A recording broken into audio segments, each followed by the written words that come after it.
I'm at the Hall of Fame. These great players, Wilt Chamberlain, Bill Russell, Elgin Baylor, Connie Hawkins, on. And I'm thinking, well, wait a minute, where did all this start? And it ding, ding, ding.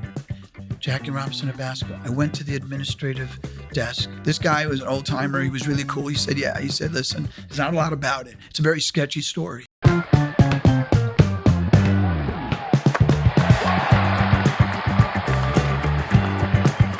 Well, hello and welcome to Courtside on the Road. We're very lucky today to be sitting in the famed Warner Brothers movie lot with my man, Martin GG. Thank you so much for having us, man. I appreciate you having us. This is really cool. We're here in the Warner Brothers lot in one of the studio buildings where you have your offices, sitting with Martin, who is a famed filmmaker, director, musician. There you go, man. It's all true.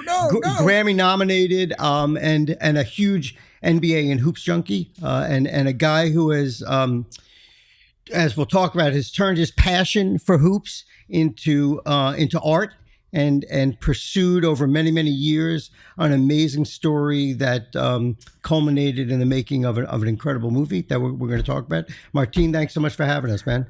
Thank you for having me. That's right. Live from Warner Brothers. Here we are with Maury Tisrael. I should be that guy. Dude, right? Can I take you on the road with me? I mean, how cool is that? We're literally at the Warner Brothers studio. We walked around, me and my daughter, my son-in-law, we walked around the lot.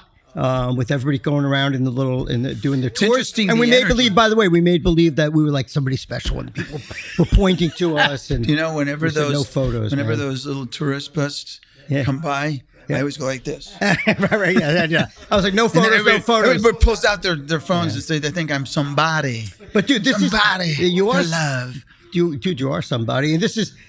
I mean, this space is super cool and hip. So just to sort of like, give the setting, we are in, so you come in here, you pull in, and anybody who's ever seen it, there's this famous Warner Brothers water tower. It's literally right in front of us. And then they say, go to building 66. And, and then in building 67 and 82, you could see all the incredible movies that have been made all the way back to Jimmy Cagney and Humphrey Bogart and Casablanca and Angels with Dirty Faces and stuff right up to today. So it's like the coolest vibe to be here. And then we get to come into this office in this room where Martin makes his home, and tell us a little bit about the space, man. And Warner Brothers, also the home of Courtside. There you go, man. Like I said, I'm taking you on the road with me, or at least as my voiceover guy. So I'm with you on the energy. When you go through that gate, something happens, and you see,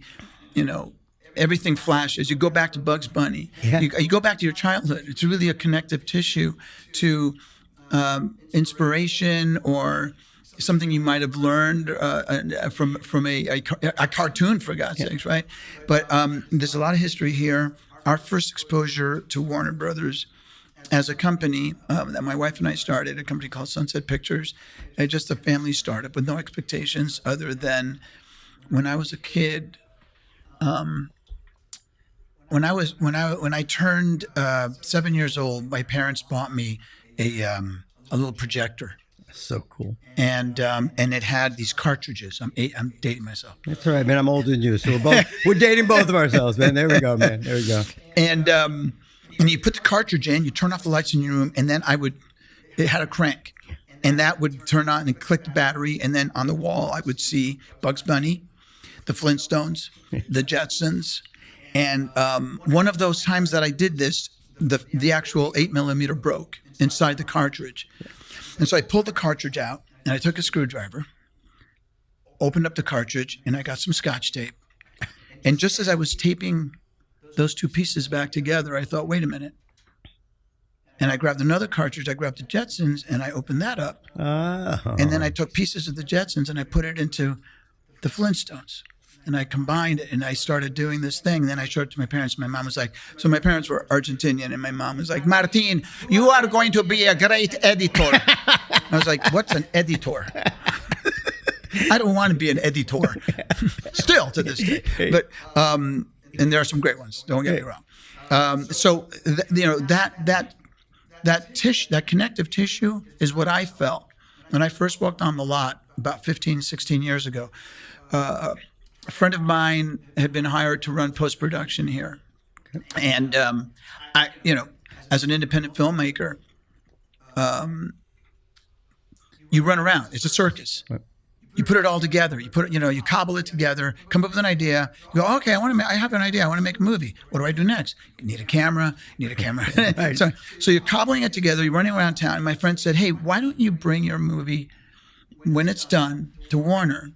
I'm at post-production, right. and we'll help you finish it. We'll clean it up. We'll shine it up. Super cool. And it gives it raises its value, etc. For us, are we self-invested? For our partners, whatever, it makes you feel like, okay, now maybe I have a film that could get out there and compete a little more. And I learned so much here. This was about 15, 16 years ago. And going back to the Sunset Pictures brand, my bicycle was stolen when I was 13 years old. Yeah. And my parents gave me a check 3 months later. They were like, here's a check. And I was like, what's this? They were like, this is the insurance for your bicycle. Wow. I said, wait a minute. What? Insurance? What is that? And I said, we should insure everything. This is a good gig, man. I was about to say. Right. And Take so, my bike and get a check. Yeah, exactly. I'll start walking. Yes. Yeah. And so I was I was subscribed to a magazine when I was 13 called Super 8 Filmmaker, because I was just always fascinated with filmmaking. Wow. And there were always stories in there about how somebody got their movie made. Right. And so there was an ad in there for a Super 8 camera and a projector. It was like a package deal one day. And I ordered it, and the insurance check covered it all. The bicycle turned into a camera, yes. into a career. Yes. Into a passion and a career, man. Correct. And I became the nuisance of the neighborhood. And at the beginning of every film, I would write sunset pictures. Even as a kid? On a napkin or on something, because Sunset Boulevard was my parents' favorite movie. And so it always kind of brought me back to the Hollywood concept. So here we are, suddenly Sunset Pictures is birthed.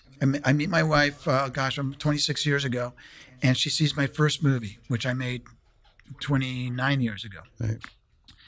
And she's watching a rough cut of it. And she sees at the beginning, it says Sunset Pictures. Right. And she said, ooh.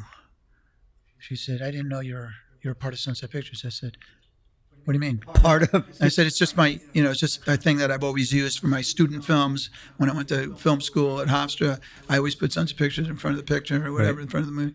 She said, yeah, you're going to get sued. You're going to get sued by Sunset Pictures. You can't use that. I said, oh, I didn't know there was one. I didn't know there was a Sunset Pictures. So a couple of days later, she calls me and she said, there is a Sunset Pictures. It's yours. I just grabbed the .com. Oh, that's so cool. And I had just met her. Right. And I thought, keep her. Yeah, I'm gonna keep her around, man. Yeah. There you go. And so here we are. Suddenly, Sunset Pictures is getting a little bit of nurturing from Warner Brothers as to, on the editing, on the soundtracks, on how to mix it, on little things that, I was just used to doing it in a guerrilla fashion, right, instinctively, like you would on an iPhone iMovie. Right. And now getting that nurturing aspect. And we would come here during, dark hours, after 5 p.m. when Warner was done doing their stuff. My buddy would bring me in, and we would still pay for it, but right, it was like, call it the bro rate. Right. And it was really cool. And we brought other projects in, and that went on for years. And then the Warner Brothers relationship got deeper in this building that we're in. And the short of it is, in 2019, for years I had been trying to get a movie made called Sweetwater. And I was introduced to Tim Moore and Clint Eastwood. Tim Moore is Clint Eastwood's producing partner. They've done a gazillion pictures together. I mean, everything from Mystic River all the way through Unforgiven, and you name it, right? They've won a couple Oscars together.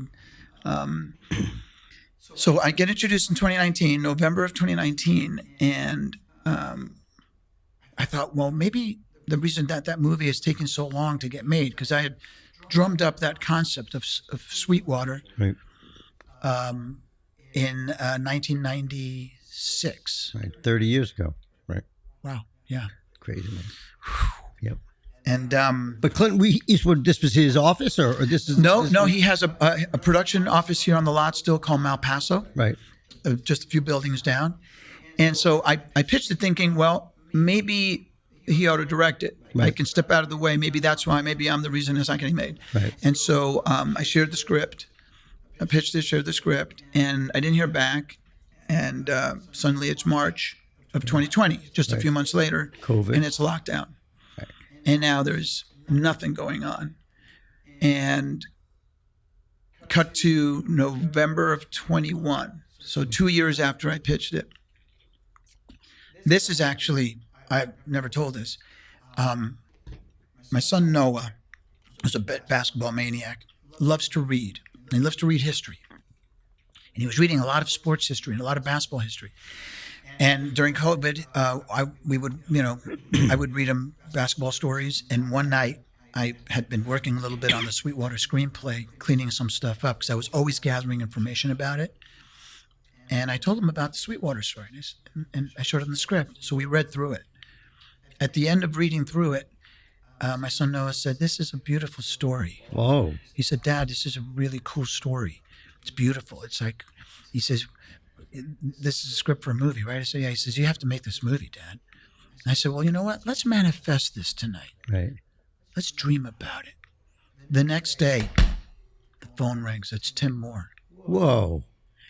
calling from Warner Brothers. Right. "Hey, man, sorry it took so long. COVID, blah, blah, blah." Well, sorry. And we read the script. I really love it. Clint loves it. Why don't you come on the lot and, we'll talk about it. And so December 21, come here, chat. And it was perfect timing because Clint was taking a breather. He just turned 90. Right. And they have a team. They have the space, the time to make a film, and this fits into that. Right. We have a team and became this sort of co-production. It's always, I always say, magical things, and this, we all know this, happen, whether it's a personal or whether it's business or whether it's artistic or creative. It happens when the right frequencies, the right energy, the right people come together. Yep. There's no rhyme or reason to it. And the film industry is so bohemian. Artistry is so bohemian. I mean, here we are. Right. Every decision every choice we've ever made in your life, in my life, and everybody's life in this room has brought us to this exact moment. We wouldn't be here, including the mistakes we've made, including the cool things we've done. This is meant to be. And so that was the feeling I had in that room, like the feeling I'm having in this room now. And we're talking about this film, which is crazy. And this film, to go, and it's right behind us, Sweetwater, and we'll talk about the story, but let's go back a little bit further, right? So when you're a kid and you've told me this, not only are you a movie junkie and not only are you running around with a Super 8 camera, but you were a hoops fan from a little kid, right? Talk to me a little bit about how your hoops journey started as a kid. Who you were. You told me you were living in New York City at the time. Talk to me a little bit about what sort of inspired you about basketball, who the players were, and the vibe that sort of hooked you on basketball as a 10, 11, 12-year-old kid. Grew up on 92nd Street in Manhattan, just off of Broadway, and it was stickball, and it was the neighborhood was a rainbow neighborhood. There was, all kids from all over the world, and we all got along great. And one day, my pop, who was the conductor, he was the assistant conductor of the New York Philharmonic at the time, and Lenny Bernstein was there, and he was also the conductor for the American Ballet Theater. And whenever Lenny didn't want to do something, my dad would step in. Super cool. And so one day he got a pass through the orchestra. Somebody didn't want to go to Madison Square Garden. They didn't know what the event was, but it was just like, "I can't make it. Do you want these 2 tickets?" Right. And my dad said, "Sure." And so my dad takes me to the Garden, and it was the Harlem Globetrotters. Oh, so cool. And it was, as you know, when you first remember the Globetrotters, I think everybody has the same experience. It's bigger than life. It's not just basketball. It's entertainment, but it's creativity, it's artistry, and the energy. And it was just out of control. And I just, my eye went to that ball. and this connective tissue of purpose. It was beyond explanation. I became obsessed, and so I made it very clear, that I have to have a basketball and at all times in my hand. And it's a crazy thing that there was the Harlem Globetrotters that got you started, because now many years later, we're going to talk about it. All right. Nat, right? Sweetwater Clifton played for the Globetrotters, right? And you wind up making a movie about him. But so now you're hooked on hoops. I'm guessing you're a Knicks fan growing up, or Oh yeah, I love the Knicks, and then of course the Garden became like this hang. Right. Like we went there. My dad took me there to see when the Knicks were playing. There was Earl Pearl and Clyde Frazier. Yeah. That team, early '70s. Willis Reed, DeBusschere, Phil Jackson was on that team. Bill Bradley, the Barnett brothers. Yeah. Yeah. Dick Barnett. Yeah. Yeah. No, it was, and they won, the title twice. And I think we'll talk to you about how that title is coming back to New York. All right. I think he's manifesting and wishing it in, very similar to the way he got that phone call from Eastwood. There'd be a lot of fans in New York who would love him, man. If Cat and Jalen Brunson. But so were you a Clyde fan? Were you an Earl Pearl fan? I love the creativity of the game, and then I became a Connie Hawkins fan, and then I started doing, just looking into the history of the game and Elgin Baird, and I loved following the ball. Like, where did all that start, right? Because the history of the Trotters came before the NBA, and so that to me talked about that. But let's talk about that, right? Yeah. Because the NBA, as we sit here today in early 2026. Is 75 years old. 75, exactly 75 or 75 or 76? Yeah, 76 years old. But Abe Saperstein started the Globetrotters, in the 1920s? 101 years ago, 1925. And it ties directly into your movie, right? Because Saperstein is a character in your movie. Talk a little bit about who Abe Saperstein was, where he came up with this idea of the Globetrotters, how it all started. Talk to me a little bit. Because it really predates the NBA. Saperstein was he had a lot of chutzpah, what we like to say, chutzpah. Yeah. Let me say right, chutzpah. There you go. You got the right pronunciation, man. He certainly did have a little bit of chutzpah. So go ahead, man. Talk about. I'm going to grab chutzpah.com. I hope you guys don't mind. I'm sure it's taken. All right. I'm sure it's taken. Yeah, I mean, your wife should have grabbed that one 26 years ago. She got you Sunset, but she didn't get the chutzpah. Chutzpah. I'm sure it's taken. But yeah, talk to me about his chutzpah and who's. I mean, he's a character beyond belief, and the Globetrotters were they became a global phenomenon. But talk about his chutzpah in the 1920s and where it all started, because it ties right into Nat, to Sweetwater, right? Yeah, and I will mention that when I came in contact with the Sweetwater story, and this will all connect at one point or another, I love how we're building towards the making of the film. Right. When I started doing research to try to figure out, where is this story from? How did this happen? I looked everywhere, and of course, we're spoiled now. We have Google, we have we have the phones. It's easy. It's too easy. And back then, it was 411. Wow. Or let me go to Encyclopedia Britannica. Yeah, remember those books? Yeah. Yep. And I tracked down the Saperstein family in Chicago. Wow. And Eloise Saperstein, his daughter, Abe Saperstein's daughter, was just a mensch of a gal. Right. She was so sweet, and she said, "Oh my goodness, I've always wanted to see my dad's story being told," or a little bit of that. And she shared a lot of information about her dad's vision, her dad's ability. He saw the Wrens. He saw there were a couple. Talk about the Wrens. Explain who the Wrens are. So there were a couple of all black basketball teams in the 1920s and 30s that were playing basketball with a massive twist, which was breaking the rules, being creative, the behind the back pass, the dribbling under your legs, all those what we take for granted now, right, was all birthed.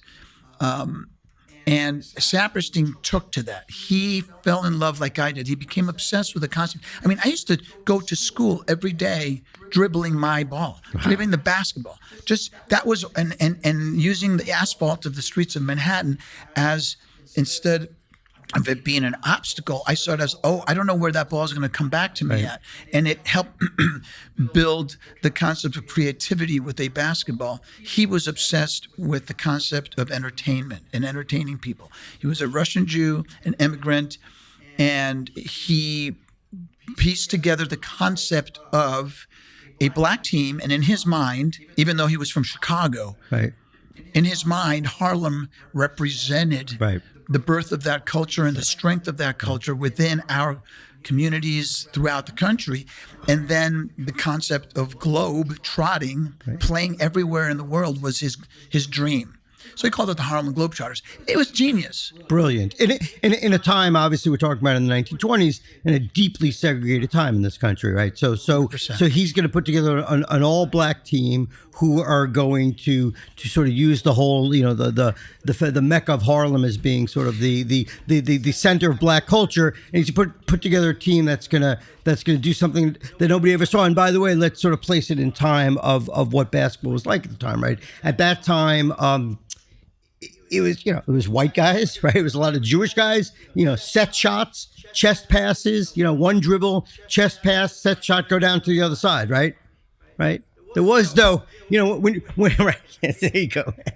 It was checkers, right? When you're talking about what Clyde is doing, the great Clyde Frazier.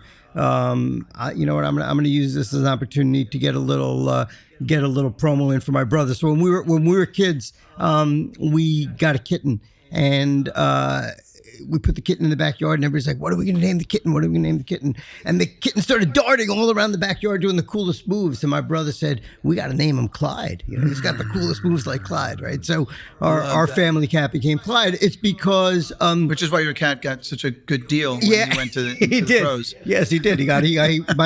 My cat wore Pumas because that's what Clyde wore, man. My cat was a Puma cat. But Clyde and then later Earl of Pearl were doing things with the basketball that the guys in the 1940s, Max Zaslofsky and some of these other, founding NBA players, like they couldn't have dreamed of. But what you're saying, sort of tie it back, is Saperstein really saw that with the Wrens, and Saperstein said, let's capture this and let's turn it into an entertainment product as early as what, the 1920s?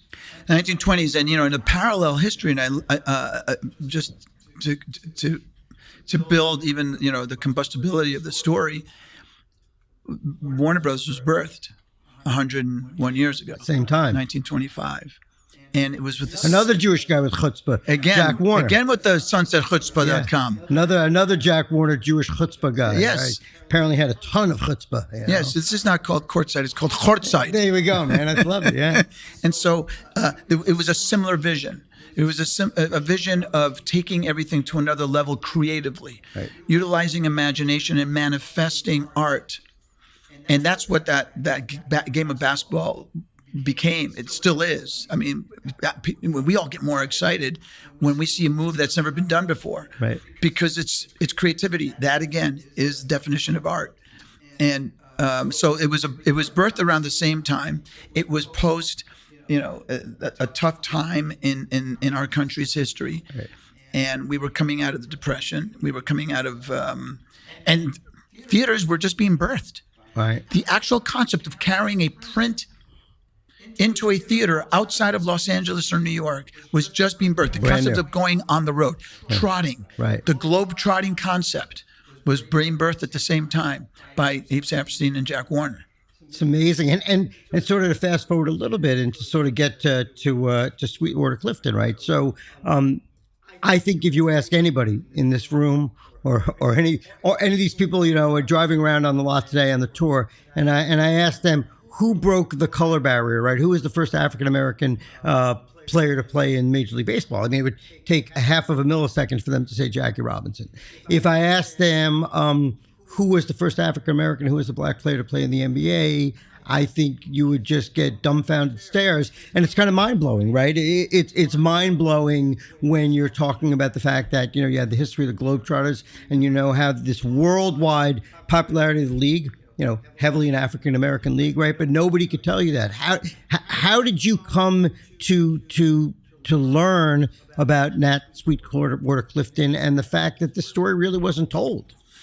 the game proliferated as I was evolving. I remember joining my first basketball team in junior high school, and there were 3 seconds left in the first half. We were in a game, an active game, and I took my favorite shot, which is from half court, hook shot behind my back, over my back. That was my favorite shot, and I shot it, and it went in, and the place went crazy. And my coach during halftime, I'm 13 years old. My coach during halftime comes up to me and he says, "Don't do that. You ever do that again, I'll smash you." And God bless him, good guy. I did learn about, how to weave and, right. Parts of the controlled aspect of the game, but it just didn't fit with me. Something didn't make sense to me about the game. I had the same issues in high school with my coaches. There was one coach in high school that was awesome, Coach Subert. He allowed me to do my thing. But there was another coach that just didn't allow me to play that creative game I wanted to play and shoot that half-court shot or other things. Right. When you see it, you see it in your mind before the play even happens. And it may be something you've never done before.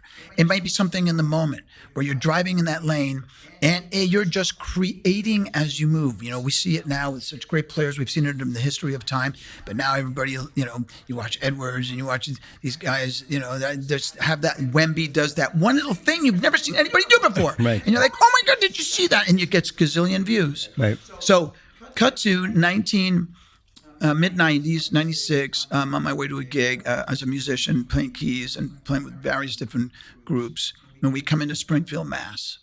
And I had... Home of the Basketball Hall of Fame. Bingo. There we go. And I had never been there. And I thought, and as we're driving into Springfield, it says Springfield, home of the Basketball Hall of Fame. Cool. I said, after sound check, I know what I'm doing. And so I slid out the back of the club and made my way to the Basketball Hall of Fame. And it was so cool to be there for the first time, blown away by all the history. And then it hit me. There was a game also going on at the time that was being played that night. It was the Pacers and the Knicks. Okay. And and I don't know who it was, but it was a radio play coming through. The guy that was delivering the game said, "Oh, look at that! I count 5 white guys on the court," and he was making a very kind joke. Right, he was doing it with love, right. And it just clicked. I'm at the Hall of Fame. I hear this, but I'm looking, and all I see is these African American banners hanging of these great players: Wilt Chamberlain, Bill Russell, Elgin Baylor, Connie Hawkins, on and on, right? And I'm thinking, well, wait a minute. Where did all this start? And it ding, ding, ding. Jackie Robinson of basketball. I went to the administrative desk. There was a young gal there, and I said, "Hey, who was the first African American? Who was the first black basketball player? The Jackie Robinson of basketball." And she said, "Oh, hold on." And this is, I forgot what computer it was. Yeah, I don't even know. Microsoft. 1996, man. Yeah, Microsoft. Yeah, Microsoft. with two words, micro, and then the word soft. I think it was 2 words to begin with. Yeah, dating ourselves, man. But yeah. So she's looking at. She didn't know off the top of her head. She said, "Well, I don't see anything. I don't see anything here, but you should chat with." And she gave me the name of the guy. He's upstairs in the library. And I said, "Okay, cool." And I went upstairs, and this guy was an old timer. He was really cool. He said, "Yeah." He said, "Listen, there's not a lot about it. It's a very sketchy story." Why? But I don't understand that. Well, you're going to tell me. And that's what I was thinking. You're thinking. ridiculous. That's exactly what went through my mind. Wait a minute. Why? The New Yorker in me wanted to say, I'm at the freaking Basketball Hall of Fame. Yeah, dude, it's like, we're at the Basketball Hall of Fame. Like, you don't know who the I mean, that's insane. That's totally ridiculous, right? And so he pulled out an NBA encyclopedia from 1987, and he skirted it, and he looks, and it had an asterisk on it, and it said, Earl Lloyd, Chuck Cooper, Nat Sweetwater Clifton, the first 3 black basketball players. That's all it said. That's it. And that stuck with me. it hit me so hard, man. And the next thing I did was we had a gig in New York the next day in the city. And we make our way into Manhattan, and I go up to Columbia University, and I'm digging. I am digging for information. This is where I find stuff about the Globetrotters. This is where I find stuff. I can't find anything about Earl Lloyd, Chuck Cooper, or Nat Sweetwater Clifton. How could that and it's be? driving me nuts. And I tell a friend of mine who is Todd Ann, who was working for CBS Radio Sports at the time, and he's like, man, you should talk to Pete Hamill. Oh, the famed writer, Pete Hamill, famed sports writer from New York City. Yes, sir. Yes. And so I track him down. Wow. And Pete says to me, meet me. He gives me a diner, the address of a diner off the Jersey Turnpike. I feel like, hey, who am I going to meet now? Yeah, just like what a mob hit, man. About? Meet me in a freaking diner over there. Yeah. And so I sit down, we have a nice meal, and he starts shedding some light on Earl Lloyd, Chuck Cooper, and Sweetwater Clifton, having had this boom, this moment where it was a race to see who was going to be the first at one point or another in 1950. And I said, that's fascinating. And he told me the story that's in the film, the bookends of the film, and I'm not ruining it for anybody. The bookends of the film is there's a sports writer in the back of a cab that eventually we realize it's Sweetwater Clifton driving the cab. And he told me the story about how he was in Chicago for Bulls, the finals. Right. With the Michael Jordan, probably the Michael Jordan era. It was the Jordan era. Yep. Right. And he told me the story that I use as bookends in the film, which is that he was riding in a cab. He had no idea who that driver was. And they were talking basketball, and that driver told him the story of what happened. And by the time he got to the airport, he said, how do you know so much about this? And the driver pointed at the license and he looked and he saw Nat Clifton. That is mind blowing. This is Pete Hamill? Yeah. That's mind blowing. So Pete Hamill's in a cab leaving the NBA finals and talking to a guy about hoops and the cab. And the cab driver is Nat Sweetwater Clifton. Nat Sweetwater Clifton. Wow. And that's when I said, this man's story has to be told. It's his legacy. This is ridiculous. It makes no sense that it's not part of our history, especially not just sports history, our cultural history, global history. I need to know what happened. And so I started just going like a madman trying to track down the Clifton family, ideally to speak with him. I was able to find through a friend of a friend in this, and you got to call this person, track down Jaton Robinson, Nat Sweetwater Clifton's daughter in Chicago, a sweetheart of a woman. And I called her. It was a cold call. I didn't even know who was going to answer the phone. Wow. And she picks up the phone. And Eloise Saperstein helped me get that number. Wow. And I said, hi, I'm Martine Guigui, blah, blah, blah. I want to tell your dad's story. And she silenced. I knew she was emotional. And she said, if you can do that, his spirit would rest. Wow. Because that was the only regret he had, is that nobody knew. And he had passed. I guess he had. Yeah. I had just missed him by a few years. Yeah. Wow. And then I did the same with Earl Lloyd. I tracked down Earl, who was still alive at the time and living in Tennessee. And he and I chatted, and he a really direct guy, straight to the point. And he said, well, it was not easy.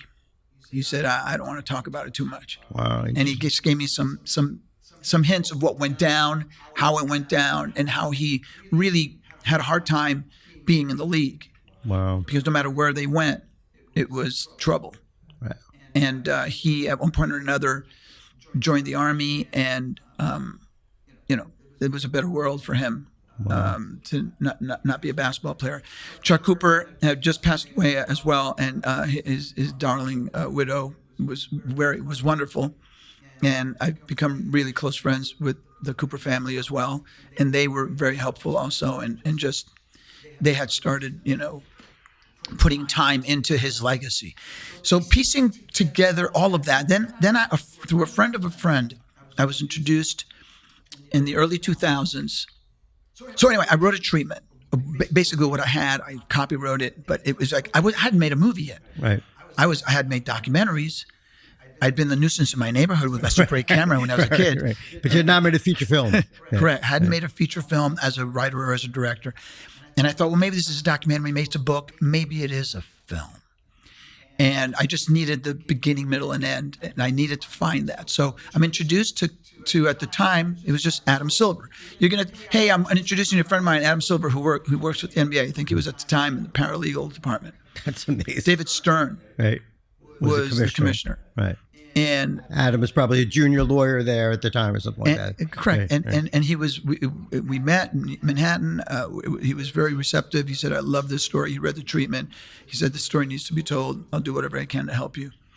And at the time, I didn't have the screenplay yet. Right. So I just kept working it. I will say this. A lot of people came and went that helped, that really believed in it. Along the way, Coppola's company, Dougie Claiborne, all kinds of folks. Fred Fuchs, it came in and out of hands. And it's just, there's no rhyme or reason, like we were saying earlier, as to how these amazing dreams are manifested or come true. It's a very bohemian business. Right. It's combustible and good and bad. There's a lot of charlatans. It's a tough business when you are, and especially a story like this. But it's the reason I chose to dedicate myself to filmmaking, because my life is split between being a music maker, as a musician, as a music producer, as a music director, and also as a filmmaker. But I had mostly made a career out of making music. Right. So I dedicated myself to film, knowing that I'm going to have to go make some movies. Right. And then eventually, hopefully, I'll make Sweetwater. So Adam Silver says, we love it, it's great, we're going to help you. Yeah. But it still was that where we're in the early 2000s, right? I get a script written. I bring it to Adam. He brings it to Commissioner Stern, who at the time just didn't feel it. And I think it was, and I get it. He's the commissioner of the NBA. I think he felt that it made the NBA look like a bad guy, although the story doesn't. It was the times. And I said that to Commissioner Stern. I said, hey, this is what it was like in 1950. Right. It wasn't just Major League Baseball or the NBA, or you walk out on the street. It's a segregated society. We were just a few years post World War II. Right. We weren't quite yet in a place where media was accepting. I mean, you and I were chatting a little bit before we started chatting today, on the air about Norman Lear. Right. And, he broke the mold. Broke a with lot. All in the Unbelievable. All in the Family, you were saying, is still to this day. All in the Family holds up to this day, shattered the mold, spoke to really important, relevant issues from that time, the 1970s, and I would say to this time as well, and spoke to it with brilliance and intelligence and funny as hell, right? And funny we could as hell, laugh at ourselves, right? But you're saying to me that Stern felt like, listen, this is gonna make our product look bad. It's gonna make the NBA look like bad guys. We don't really need this for our image. Correct. Is that a good sort of summation? Well said. And so what I started doing was building a family. A Sweetwater family, if you will. And so I reached out to trailblazers who understood what I was trying to accomplish. It wasn't just telling the story, but to be able to share this for future generations. For instance, I connected with Sidney Poitier, Wilt Chamberlain, Meadowlark Lemon. Yeah, great globetrotter. Yeah, who, by the way, invited me to Arizona to play hoops with him so he could tell me some stories. And on the phone, he says, hey, man, he goes, yeah, I heard you're a hooper. He said to me, because I played high school, I played college ball, and then I played also in the NBA Entertainment League. I see Yo, guys, let's go. We still bump into each other all the time. And we think our brain says, you can still do that move. Your bodies don't necessarily. And then you crawl to the bathroom in the middle. So Meadowlark said, come play hoops with me. And so I said, I'd love to. I'd be honored. He said, yeah, man, I play. He says, I play every day at 5. Let's go. Okay, so I fly into Arizona. He gives me the address to a gym. I show up. I'm there at 5 to 5. Awesome. No Meadowlark. I wait 5:15. No Meadowlark. What? 5:30. I'm thinking, okay, I hope he's okay. Whatever. I call. He answers. I said, hey, I'm at the court. I'm at the gym. He's like, yeah. So I said, well, 5 o'clock, right? He goes, no, man, I was there 5 a.m. like I told you I would be. I said, 5 a.m. What? To play basketball? So the next day I had to do that. You went out to the next day at 5 a.m. to play the metal no arc. choice. Yeah. But the matter of fact storytelling of the history of the Globetrotters, what they went through, the barnstorming, that spirit of bringing basketball and positivity through love of the game, utilizing the game as if it was music, as if it was laughter. It's a healer. Yep. Sport brings us together. And he was a big fan of Sweetwater. In fact, as I was trying to get the movie made and trying to get into a partnership with the NBA and others, I felt a full circle need to get Nat Clifton into the Hall of Fame.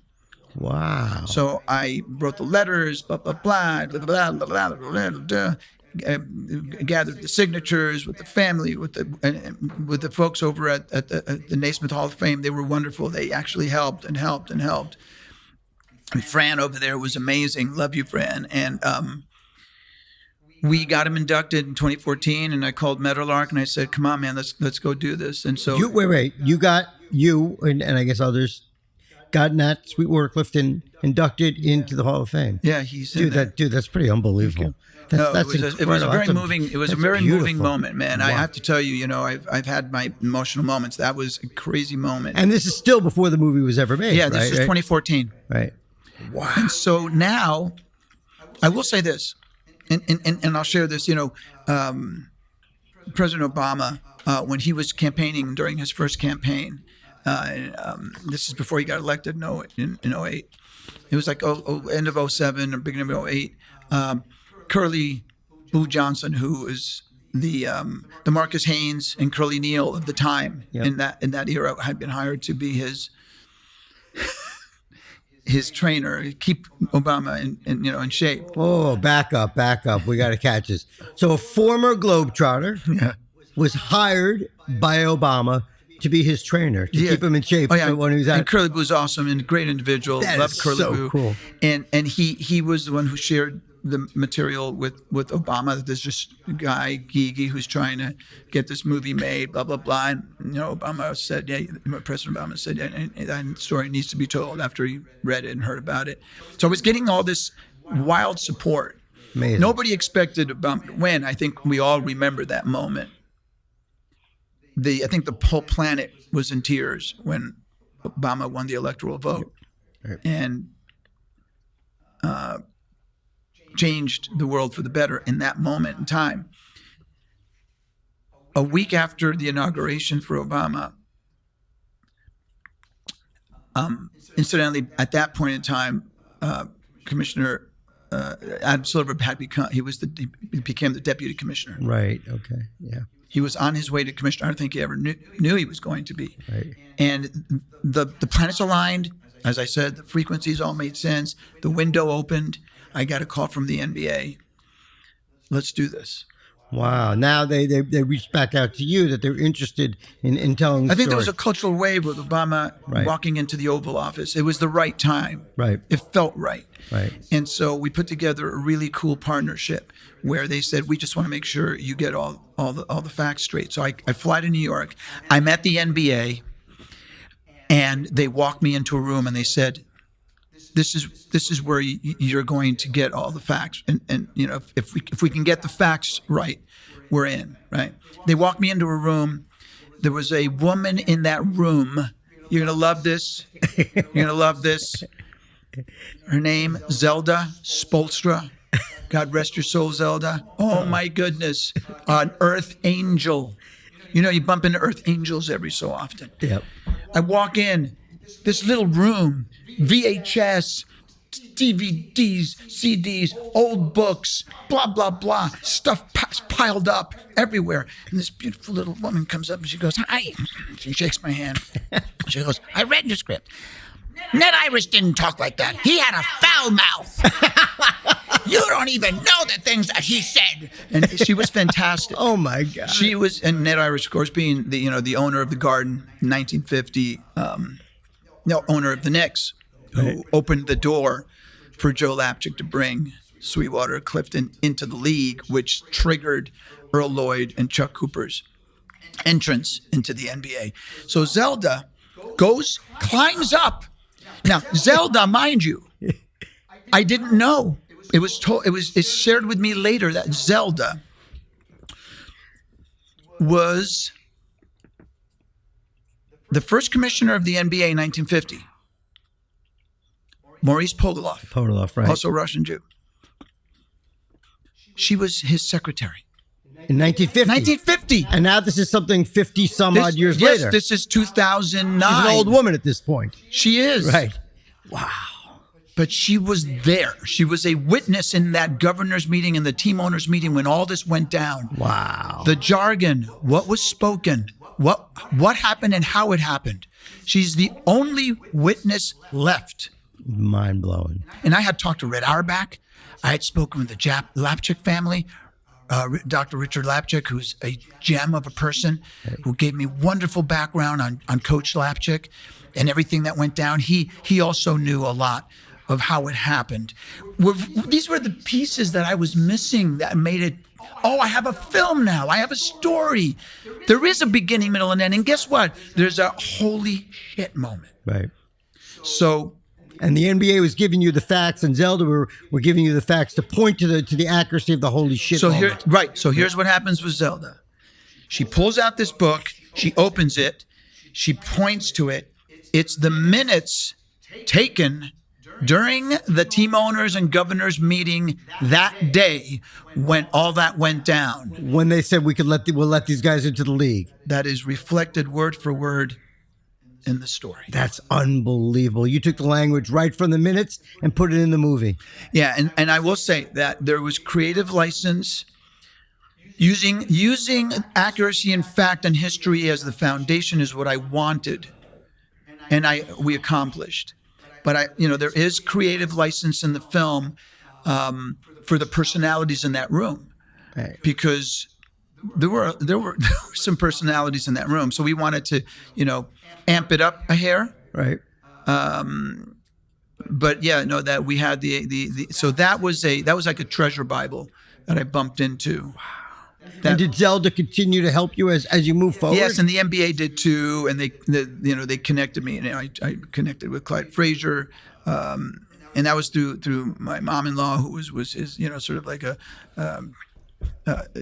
She's a clothing designer, and I met people like it was through friends and family. Hey man, as soon as they knew that this was moving forward, I started getting those really cool calls from people saying, I don't know if you knew about this. Right until like a week before filming, somebody pointed at something and said, "Hey, you know what I heard?" And then I make a phone call. Yeah, really? Wow. When was that? How did that happen? I didn't know that. And he was in the club, and he walked in, and there was a girl. Boom. That is why. And then it comes back into your script. It finds its way into the script. It was a tough story to tell. It was really difficult to get it right, But as we're sitting here, right? We're sitting here on the Warner Brothers lot, which is just freaking cool. You tell the story post-COVID, right? That this all starts to come together. Now it all really starts to come together, and you're really making the movie. How did you go about casting? I mean, you've got some really special, talented actors in this film. Some big names, some super talented people. How did you go about casting the movie? How did you figure out how and where to film it and to capture that vibe of 1950, 1951, New York City, Madison Square Garden? Take me inside of that stuff, man. So post the deal. Okay, so over the years, again, relationships is everything. I always tell my kids that, there's nothing more valuable. And I have a daughter sitting right here, and I must have told her 500 times, relationships, right? Yeah, it's gold. Yeah. And And especially when relationships feel like family, Right. and that there's an interconnective soul brotherhood, sisterhood, whatever you want to call it, and that we've all been there before, maybe hundreds of years ago. We feel that, and along the way you bump into people like that, and so, and I get a little bit emotional, but I was introduced to Kevin Pollak in mid 2004, 2005, and he, interested in playing Abe Saperstein, and he read the script and he said, "I love it. I'm there for you. You tell me when and where." Wow. And then I get introduced to Richard Dreyfuss through a friend of a friend, and we get together, and he reads the script, and he says, "This is a really important story. It has to be told." Richard Dreyfuss says yes. That's amazing. By the way, whenever I call him, he answers the phone. "Richard, all right, that's..." Like, I don't know. I go, "Richard, I'm calling you. I'm the one who's calling you." I know who it is. We now have names on the phones. But I love him. Yeah. And I actually, even when the movie was about to get made, and that's what I did. I started calling, so Carrie Elway, same thing, through his brother Cassian, who brought us Carrie back in the day. I think it was 2009 for 2010, right before William Morris became William Morris Endeavor.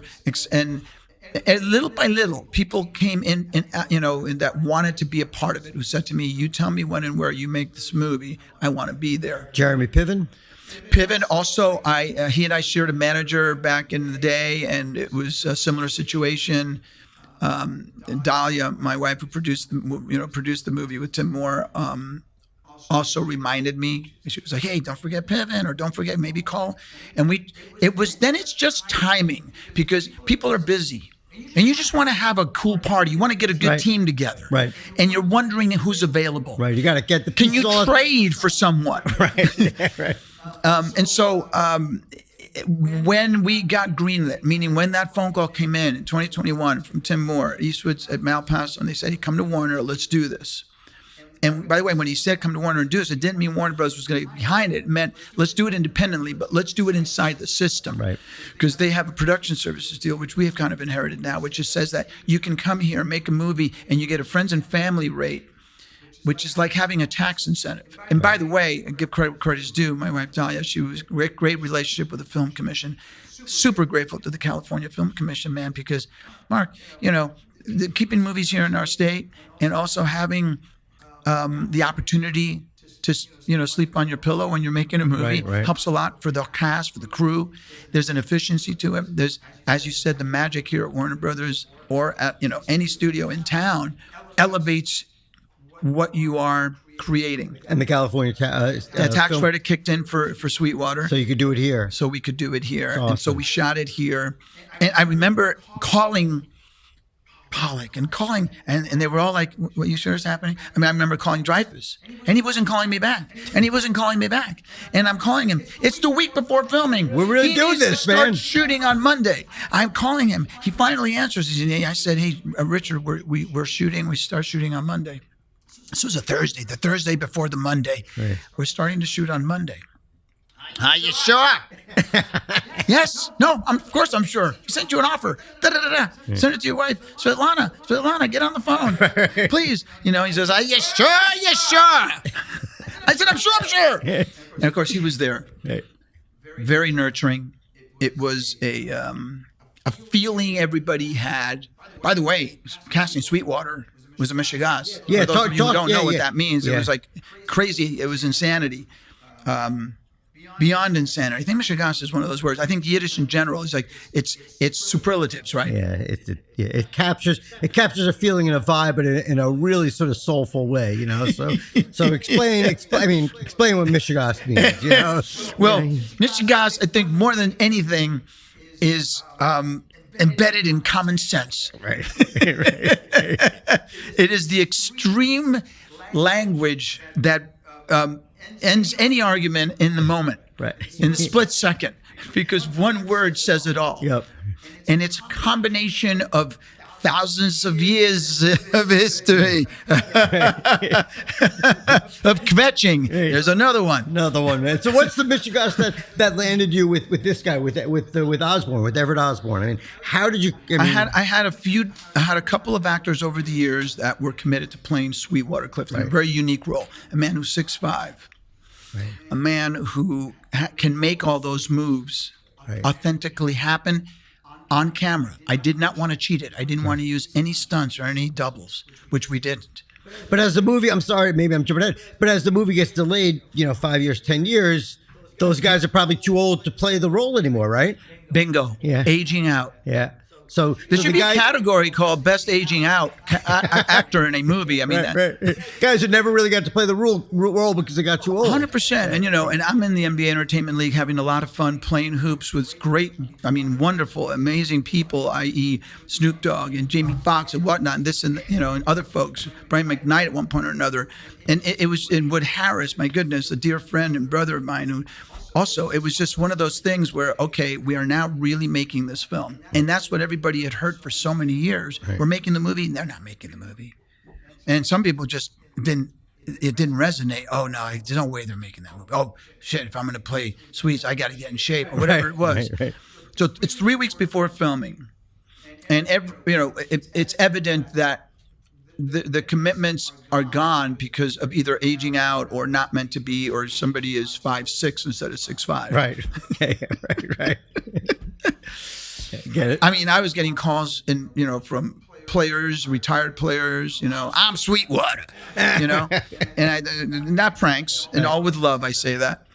And it was about a feeling. I wanted to find somebody that embodied the spirit of Nat Clifton.